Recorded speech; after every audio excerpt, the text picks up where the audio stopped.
Hey, what's up, you guys? Well, it's your first time with us, or you've been with us for every episode. Welcome to the Players Club, a podcast by the players for the people, and I'm your host, Darien. All right, guys, welcome to episode 16 here at the Players Club. I'm glad you guys are tuning in and joining us. Like I always say, whether it's your first time with us, welcome to the show. If you've been with us for every episode, you've kind of skipped around a little bit, whatever. I'm glad you're here for this episode. You're listening in. I'm really excited about this week's guest. He's one of my really good friends, but just I think one of the most interesting stories in sports. People see the highlights, people see everything, but to know Hunter is to love Hunter, and just to listen to his stories and the way he thinks and how he approaches the game and how he's overcome so much adversity, being the guy who nobody thinks is good. It's amazing to hear. It's always good to see him do his thing. So coming up later in the show, receiver for the I almost said Oakland Raiders, the Las Vegas Raiders, Hunter Renfrow. It's gonna be a treat. But before then, just want to talk about a couple of things that any sports fans thinking about right now. Is the fact that the Super Bowl is happening this week. It's gonna be a big game. You got the Rams with a lot of old legends, like kind of guys you want to see get like kind of come out on top.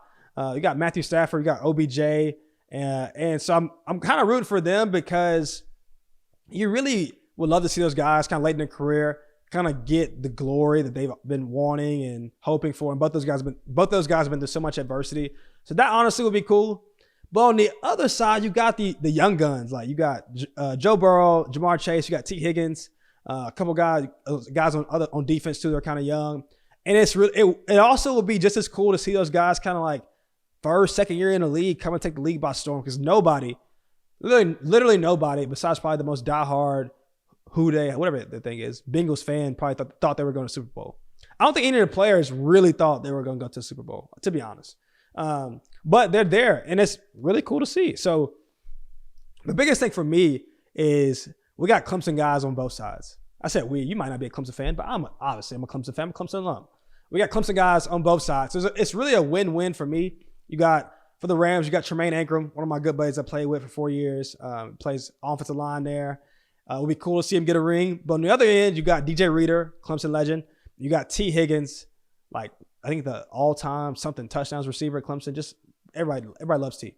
And then you also got Jackson Carman playing the offensive line. So for me, it's going to be cool. Either way, one of my friends is going to win a Super Bowl, which is an amazing, amazing accomplishment. And so it's going to be cool. I can't wait to watch it. And I think what I'm doing, kind of get my Super Bowl plans. It's also Valentine's Day weekend, all those things in order. Is I'm kind of like I told you guys in previous episodes, I kind of got my new like locker room team type thing with the guys I'm training with. And so like we all come from different schools and different places, but we're all doing the same thing. So we're kind of like all teammates again. So some of us might get together and watch the game. And I'm like always the one to kind of make the plans. So probably would be at my house, or I'll be making the plans to get everybody together. But definitely got to watch the game with some of the boys. It'd be cool. But coming up next is my really good friend, Hunter Renfrow, receiver for the Raiders, the people's champ, everybody loves, coming up next. Hey, what's up, everybody? I'm joined here by one of my good friends who just came off an amazing season with the Raiders. So obviously, showed him love for that. But not only is he just that, he was my fellow teammate, fellow walk-on, guy who inspired me to walk on at Clemson. My good friend, my brother, Hunter Renfrow. What's up? What's up, man? Thanks for having me. Glad to have you, bro. We had a good lineup, bro. You're capping off kind of like a good 4-week stretch here. We had Trev, Christian, Coach Sweeney, and now you. So I'm glad to get you on, bro. No, yeah, I'm excited. That's 3 amazing guys that came before me, so hopefully I can live up to the hype. I'm sure you will, bro. All right, so we're going to kind of go from where you are right now, then we'll get back to some of the good old days I'm sure people want to hear about. But you're fresh off a Pro Bowl, which is just – I've seen not your entire journey, but most of your journey, bro. Like, how does it feel coming off your first Pro Bowl? Yeah, crazy. The Pro Bowl was cool. It's something that I never really dreamed of. I dreamed of playing at Clemson. That really was my dream as a kid, was to play at Clemson, right, and then play in the NFL and win a Super Bowl. Those were like my dreams. So I never even thought about a Pro Bowl. I never watched a Pro Bowl. And so to be able to be invited to one was just like an awesome opportunity, kind of a superlative along the way. But, I'm not going to sit here and say like, oh, I dreamed of it as a kid. I played it on Madden. I was ready. And, but it was an awesome moment. And it was so cool to, be with so many people that I looked up to, so many people that I grew up watching, so many people that, I've played against that I haven't necessarily been able to meet yet. and just a lot of interesting guys and a lot of guys that are the best at what they do, and just being around them and seeing how they process things and seeing how competitive they are. It was a special time for sure. Yeah, bro. Also caught a touchdown from well, I guess I almost said fellow, Yeah, but from Mac Jones. yeah. Not a fellow Competitor. anything. Yeah. Yeah, fellow competitor. One, how was that catching a touchdown, and then also, what is the vibe like at the Pro Bowl? Because obviously we watch it from our seats. And we're like, Yeah.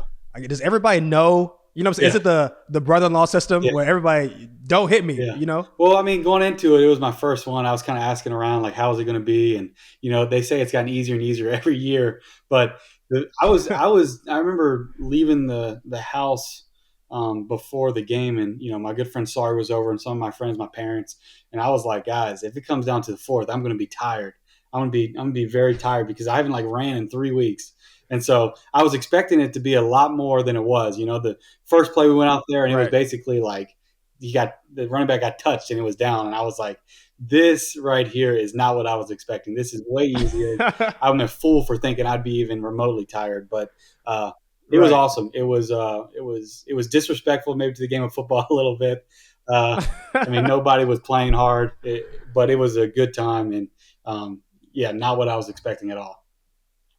No, for sure. Well, bro, it was cool for all of us, especially people from Clemson, watch you to see you get selected. And that's how did you?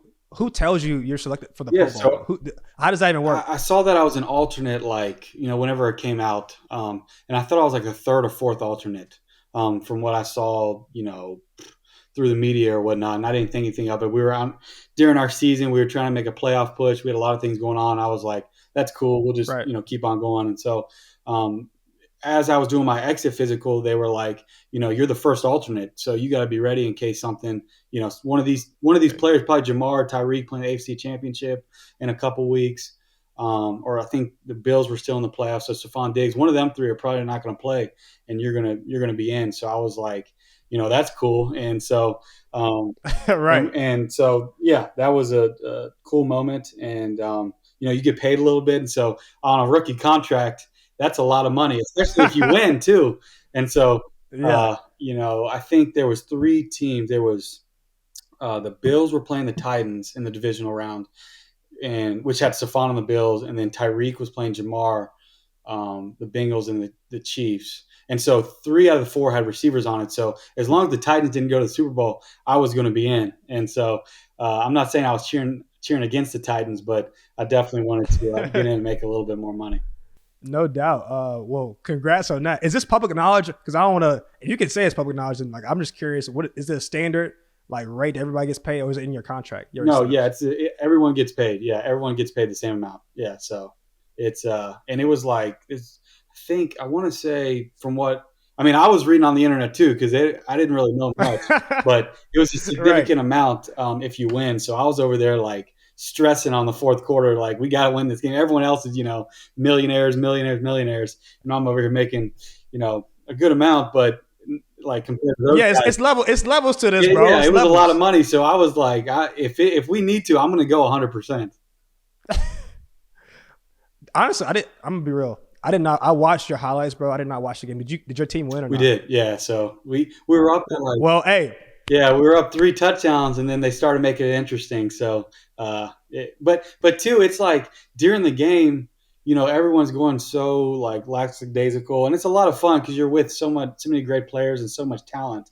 But you know, you you're like, I want to go out there and play hard. Like it's hard to like, you start getting competitive juices flowing. It's hard to go out there and just play half speed. Tone it Yeah, down, no doubt. Well, I'm glad you won. I'm glad you got that bonus. And just kind of talking about, bro, y'all had a really good year. You individually, then as a like organization, obviously y'all had some adversity throughout the year, but I feel like y'all had some like I feel like it was a lot of good yeah, momentum for the Raiders organization, which is cool because I feel like y'all been in a rebuilding phase. yeah. Like in your terms, like how was this year for you? A lot of ups and downs. With Coach Gruden and Henry Ruggs and everything that went on, and Damon Arnett, and kind of we started off hot and then kind of came down, and it was a roller coaster. But I think Derek Carr and Darren Waller, Max Crosby, the leadership of our team just held us constant. And they say, teams come together through adversity, teams come together through tough times. And I know it's cliche, but I really saw that play out this year. And I hadn't been a part of a season quite like this. At Clemson, we were always good. Well, I have. Yeah, I guess. Yeah, I guess this year.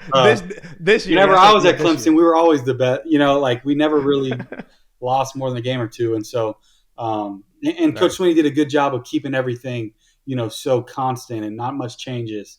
And so this year was a little up and down, and it really, you learned a lot about yourself. You learned a lot about, why you play the game, why you care so much about your teammates. The money's nice, but that's not why you play. If you do it for that, then you're going to be tore up. You're going to be a roller coaster every week, and so you learn a lot about yourself.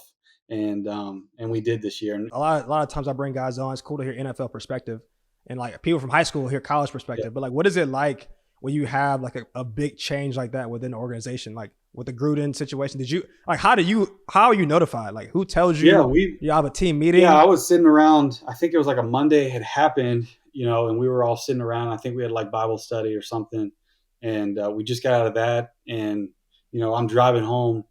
And I think there was a Monday Night Football game. That's what it was. It was a Monday Night Football game. I got home, and the announcers just started talking about it. I'm like, nah, that's not true. That's not real. No way. There's no way that happened. And then, like, I think someone texted me, and I'm like, maybe I should look into this. So I searched on Twitter, and then, it came out that he had been he resigned or had been released or whatever it was. But, yeah, I found out just like everyone else. What would you say? You kind of alluded to it, but I guess – as far as the team after that moment, like was there a particular moment you feel like the team just rallied together? Like, is there like a moment you remember or a game you remember where you feel like you guys just kind of got back on track? Really, I think we did a good job. We started off 3-0, and then we lost the next two games, and then the Gruden thing happened, and then we, with Rich Bisaccia came in, was the interim coach. Everyone loved him. Everyone wanted to play so hard for him. And we won the next couple of games. And then we lost a bunch of games in a row. And then we got blown out by Kansas City by like 1 million in Kansas City. And after that game, we won 4 in a row to make the playoffs. And so after that Kansas City game, we were all looking around like, we're better than this. That was a terrible performance. We want everyone to be back next year. We want Rich to be back. Obviously, that didn't happen, but that was a lot of the reason why we were playing so hard. And we cared about our coaches, we cared about our teammates, because when a coaching change happens and a management change happens, a lot of these guys on 1-2 year deal, you don't know how the new coaches are going to like them, and so you want to play with your teammates next year. And so you're almost more playing for everyone else around you than yourself, and it doesn't, it forces you to, have a selfless mentality because you want the guys around you to be there with you and to succeed. That's good. I never thought of that, bro. That is a big deal because, like you said, like some guys on different contracts, and this guy might have brought him in, just like in recruiting world. Yeah. In college. And like this defense might, if I'm a slot receiver and they run 21 personnel a lot, right, it doesn't fit me. Same thing on defense. If I'm a, nickel corner and they play a lot of, heavy down packages, then there's no place for you, or you fit a certain scheme or system. Exactly. So coaching definitely changes things. Bro, it's been really cool to watch this season in particular. I feel like you had a lot of good moments, which we're going to get to some of those later. But do want to take it back to where like the legend, I'm going to say began, because people at Myrtle Beach rave about you, but just kind of the national legend began. Your Clemson days, bro. And I want to get on record because Coach Sweeney, literally every time he says your measurables, he like it gets smaller and lighter every year. Bro, what did you I know, it's like every year it's like, bro, he was 110 pounds soaking wet. Yeah. He was barely 5'8". And I'm like, there's no way. What did you weigh? What was your height coming to Clemson? I've been about the same height. I was probably 5'10". But I played my senior year at like 160. And then I got my tonsils taken out right before I came to Clemson. I dropped down to I remember looking at the scale and I was 148, like 2 weeks before I showed up at Clemson. I think I was 155 when I actually showed up. And then I put probably 10 pounds on my freshman year. I was probably 165 by the end of my freshman year. But yeah, I remember a couple weeks before I showed up to Clemson, I was like 148, 5'10". And I was thinking, I was legit upset. I was like, dang, maybe for whatever reason, my crazy self was like, upset I wasn't on scholarship. Looking back, I'm Right. like, there's no chance I would have been on scholarship. But in the moment, I was like upset for no reason at all. Yeah. No. Well, I can say he's not always an acrobat. That is kind of that was he does say like Yeah, 150 soaking yeah. wet. So, but when you came in, because obviously people have seen the success you've had, and I know you, but at the same time, I've even kind of wondered like, bro, when you first came in, what was your mindset? Was it like, I know I'm gonna play, or I'm trying to play? What was your mentality coming in as a walk on? I think a little of both. There's a healthy dose of both. I've always had enough self confidence about myself that I wanted to play in the NFL. I wanted to win a Super Bowl, like I said earlier. Wanted to be one of the best. And I think we all have that as an athlete. Right. But there were also days where I was just happy to be there. And so I think you kind of use those days where you're not doing so well to fuel yourself and just be appreciative of the opportunity you have to put your down and going to work. That you're just happy to be here with the Clemson Tigers, and that was a dream of mine. I'm very appreciative. I'm not going to be entitled. I'm not going to be thinking I'm better than I am. I'm just going to get to work, and if they ask me to be a scout team player, I'm going to go be the best I can. And so there's a little bit of that, Right. but also I also have the end goal and the vision that what am I going to do now that's going to help me reach my goal of playing at Clemson? What am I going to go out there today and just go through the motions, or am I going to visualize 3rd and 4 at Florida State? I'm going to go take a slant to the house or whatever it is. If I'm running routes against air, same thing. Is that Mackenzie Right. Alexander in front of me, or is that just air? So Mm-hmm. those little things help me.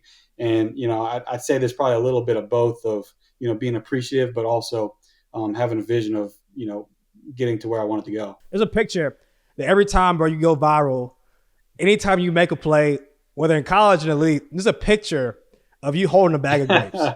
And this, Yeah, yeah, please tell us what was going on when you were holding this bag of yeah. I grapes. think that was my freshman year because Camilla, my wife now, my girlfriend at the time, she was living, I think, at Burns or one of those high rises right there on the Horseshoe, and I was doing like a grocery run for her, and like I played sports in high school. I didn't go to the grocery store. I didn't get groceries. I didn't do laundry. Like my mom took care of me. I was naive. I didn't know anything, and so she sent me on a grocery run. I got like a few things, and she said get some grapes, and so I had no idea how to get grapes. Like I'd never gotten grapes before. And so I'm a freshman in college. I go to, I think, Publix there, and I'm looking through the grapes, and I call her. I'm like, where are the grapes first off? And she points me in the right direction. I'm looking through the grapes, and all the bags were like open, I don't know if you ever gotten grapes Yeah. before, but you don't just like all the bags are open for whatever reason. You don't just like pick them up and take them out. And so I had no Right. idea what to do. So I grabbed one of the little baggies from the side that you put the fresh produce in, and I just started picking out grapes and putting them in. And I took it home, and they charged me like $20 for that one bag. So obviously that was not how I was supposed to do it. But she was paying for it, so I didn't care. And so whenever I Right. got back to the place, she was dying laughing. I was, taking a picture with my grapes, and that's how it was born, I guess. I know that picture is like that picture will be shown every year Yeah, you make a play. On my yeah, timeline, like whenever you're playing, something happens. Everybody like this is the guy who's routing everybody up, and you're holding yeah. grapes. It'll be me like Uh, looking like like we said, 5'10", 140 pounds, and then you got DK Metcalf, 6 pack. We're side by side. I'm holding right. some grapes. He's shredding.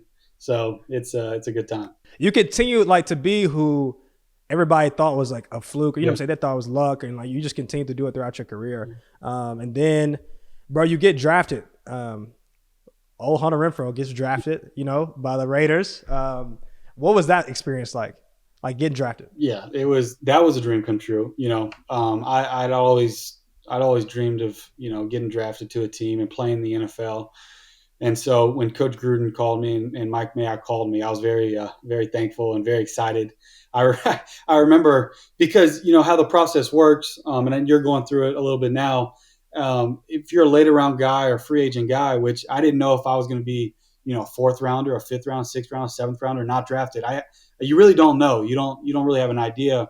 Some teams like you, but you're not certain what's going to happen. So I talked to my agent a little bit about if I'm not drafted and I'm a free agent, like where are the places that I want to go? Where are the places that me and Camilla would feel good about, going and signing a free agent contract and hoping to make the team. And so I remember going through a list of, where I wanted to go. And then I made a list of like where do I not want to go?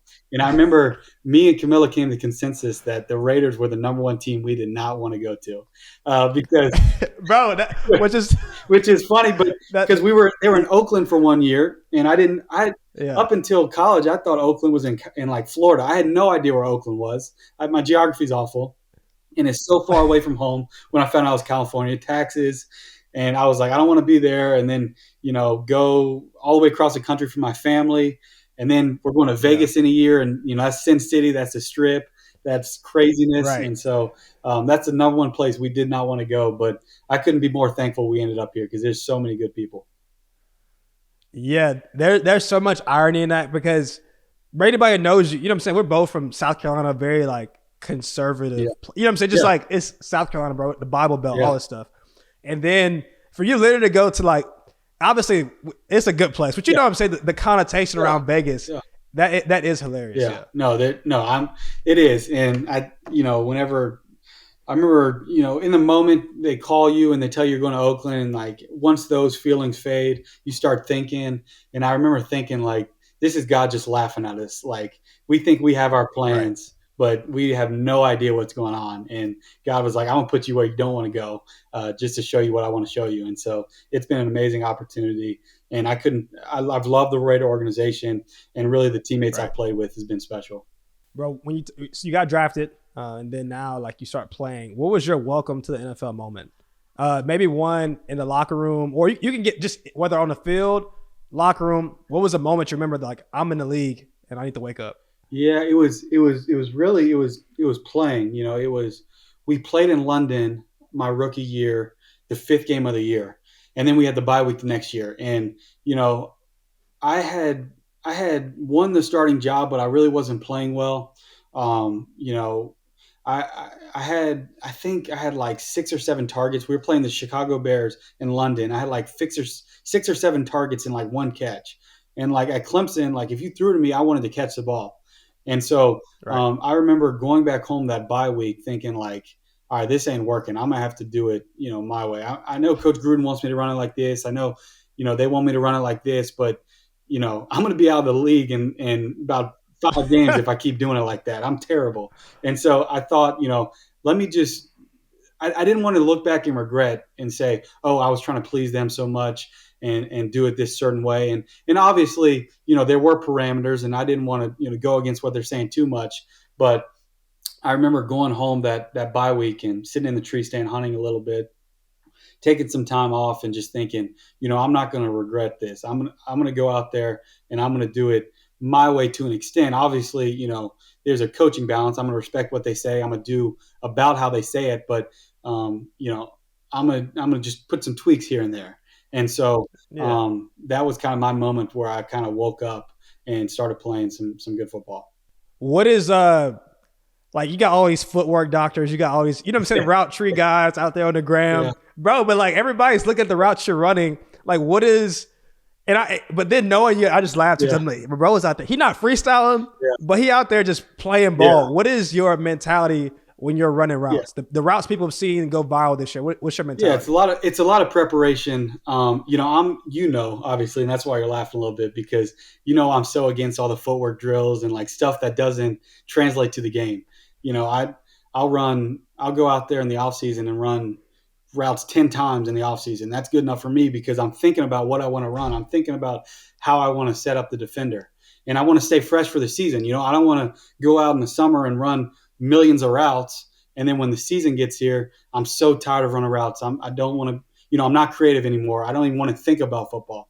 I want to play my best ball at the end of the year and be fresh mentally, fresh physically, and be creative. Yeah, because a lot of people are trying to mimic what you do now. Yeah. And I'm like, do you ever drill this thing? Like, do you ever because it's like you crossing up, I'm trying to think of the route you had. I forgot who it was, but it was like I think ESPN put it out like the best routes of the year. Like that route. Was it just influence? Like, because there's gonna be some young receivers watching this. He's like, "What is Renfrow doing?" Yeah. No, I mean, I think people overcomplicate route running. Like for me, it's all about breaking tendencies for a DB. Like I know, and it helped me because I played DB in high school and I played DB growing up, in the backyard. And like if a receiver is running at me, for me personally, I try to get into the mind of the DB and I try to basically lie to the DB as a receiver. And so if I'm thinking as a DB, all right, if I'm running this route as Hunter, like how am I going to set the DB up? And so like Yeah. if I'm guarding Darien, like how if Darien ran this, when would I jump it? All right. So if I Yeah. jump it when he turns eyes inside, then as a receiver, as Darien, I'm thinking, all right, I'm gonna give outside and then go out.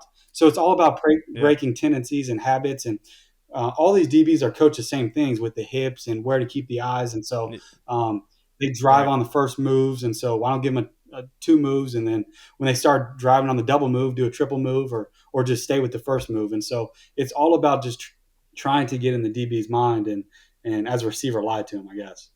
So one of the things when people see you, that's always been like they just look at you and they think this guy is like they underestimate everything you do. They look at you and obviously I'm gonna call a spade, bro. They see like a small white guy, Yeah, and they're like, absolutely. "There's no way this dude can beat Yeah, me." Like, there's no way. In college, I'm sure in high school it was like that. In college, I was at practice, so I definitely know it was like that. And people, they would see you win and be like, "Bro, there's no way he's gonna yeah, keep beating me." And then in the league, like that's been the craziest part. People have seen you against the best of the best, and you've continued to do the same exact thing. So for you, like how have you? Because I know you're very self aware. Like yeah. people look at you this way. How have you used that like as motivation? Like being underrated. Like how have you kind of what's been your mentality as you go approach the game? Yeah, definitely. I've always prided myself on being different, whether it was, not doing all the footwork stuff or, looking different or, I think different is good to an extent. Um, so I do take pride in that. I am very self-aware, like you said. I know, I see it all the time on Twitter, and I understand. People are laughing at me. Sometimes they're laughing with me. Sometimes they're laughing at me. I understand that. But I'm just having fun playing the game I love, and you know, I really don't worry about it too much. I I'm getting to play the NFL, and that's something I dreamed of. I'm, being able to support my family. I'm being able to, you know, hang out with my friends in the off season. Like I have an unbelievable life. I have nothing to, worry about, and so I'm just very appreciative and very thankful. And so, when people laugh and make fun or whatnot, it doesn't matter to me because a lot of those people are wishing they could be playing in the NFL, and so I Exactly. use it to fuel me to an extent. But at the same time, I think I use the fuel of appreciation more than anything. And whenever they do, it just reminds me what I'm thankful for. About the off season, because I do want people to notice about you, because like I'm keep alluding to this fact because I'm like I saw the Renfrow growing up and I was like, bro, this dude, and not that you don't work hard, but everybody knows you grind. Yeah, But it is like misleading yeah, because people are like, bro, this dude must be in here lifting 225 every day and night. He must be running routes till midnight. He must be doing calf raises every day yeah, because he know the odds are stacked yeah, against him. But bro, you really do have like a different, yeah, and I don't yeah, think either one's good or bad. It's just like it fits you. You have a yeah. different I know mentality my when you approach Yeah, training. I know my mindset's different. I know it's a little quirky, but it works for me. And what works for me may not work for you or someone else. But, you know, I'm very big on the mental side of things. I'm very big on, being mentally fresh, kind of outthinking people, outworking people mentally. And yeah, maybe sometimes I probably can do a better job physically and do a better job of getting my body right. But I don't ever want to sacrifice, going over the top in the summertime physically so that when you get here, in November, December, and the games are important, that you're mentally, exhausted. And so I think the mindset of things and the mentality of things is you have to have the talent, obviously. So I don't want to say, you know, Yeah. mentally is more important than the physical, but you have to have that mental side, and that's what separates the people at our level. There's tons of talented people, but their mentality is just what gets them over the top, and that's what I try to emulate. Man, it's been a great episode. I really appreciate you for coming on, and I'm sure the people learn a lot about you. And the people that love you more, obviously, going to love you more after this. It's been awesome. Thank you for coming on. to the Players Club, bro. Glad to have you on as a guest. Yeah, absolutely. Thank you. Great job, by the way. Did an awesome job. You got me to talk about some things I haven't thought about in a while, so I appreciate it. You're the man. My guy. Appreciate you. So thank you guys for tuning in. I hope you enjoyed Hunter Renfrow this week's episode.